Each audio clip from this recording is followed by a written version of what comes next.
Naziru Sarkin Waƙa ya nadamar fitowa a cikin shirin nan mai dogon zango wato Labarina. Jama'a mu ɗan dakata da Allah wanda bai danna mana subscribe ba muna ɗan jiran shi ya garzaya ya je ƙasan wannan bidiyon ya danna mana alamar subscribe sannan ya danna mana ƙararrawa. Mun gode. Naziru Sarkin Waƙa ya yi nadamar fitowa a cikin shirin nan mai dogon zango wato Labarina sannan kuma ya faɗi dalilansa. Za mu sanya muku bidiyon da ya faɗi dalilansa ɗaya bayan ɗaya. Ya faɗi dalilai guda uku ga su nan kamar haka zan lissafo muku amma kuma na ga alamun kun fi so ku kalle su a bidiyo, to mu garzaya mu kalli bidiyon har ƙarshe domin kafa hujja. Tabbas Naziru Sarkin Waƙa ya yi magana. Naziru bismillah. A da in zo ban da lafiya ko ana cikin yi ba na jin daɗi. Dalili yana canja lokacin baccina, yana canja yanayin al'amurana, sannan kuma ina spending ɗin kuɗi over abin da ni zai zo min ko kuma budget ɗin da zan yi na in kashe a cikin abin. Tunda shi har yanzu mu alhamdulillah dai kamar Labarina mun samu nasarori da dama, to amma fim ɗin still wasu ɗan ƙyashi da hassada da waye sun shigo sun kanannaɗe.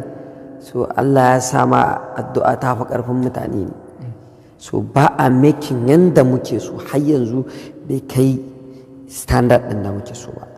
In ka duba a Afirka ma dai ina dukan kirji da babu wani series dai da za a ce wai ya taɓa trending kamar Labarina, babu shi tun daga Nollywood har kowane fim dai.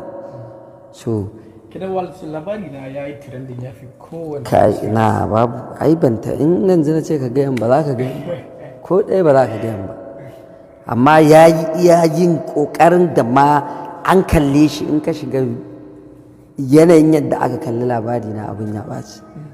So ya zama na ma ni ban taɓa, ko ni na yi participating a Labarina ne saboda mai role ɗin da ake nema a lokacin ba mu da tunanin wanda muke ganin kaman su wane ne zai iya haƙuri ya mana role ɗin nan.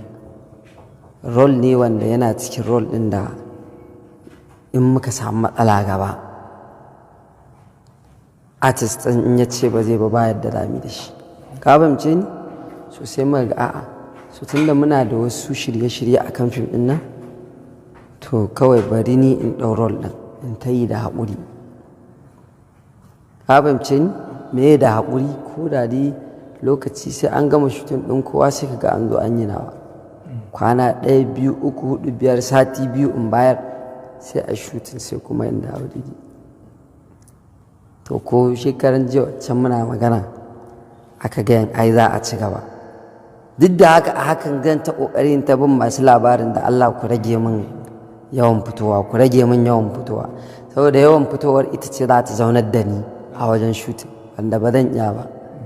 So ɗazun ana rani shekaran jiya ana gaya min cewa da a ci gaba karaka, sai na ji gaba na faɗi, amma kuma dole tun da abinmu ne sai na yi. sai ka yi bayan da ka yi. Yauwa to kaji. Ta wadda masu sauraro yana je kun ji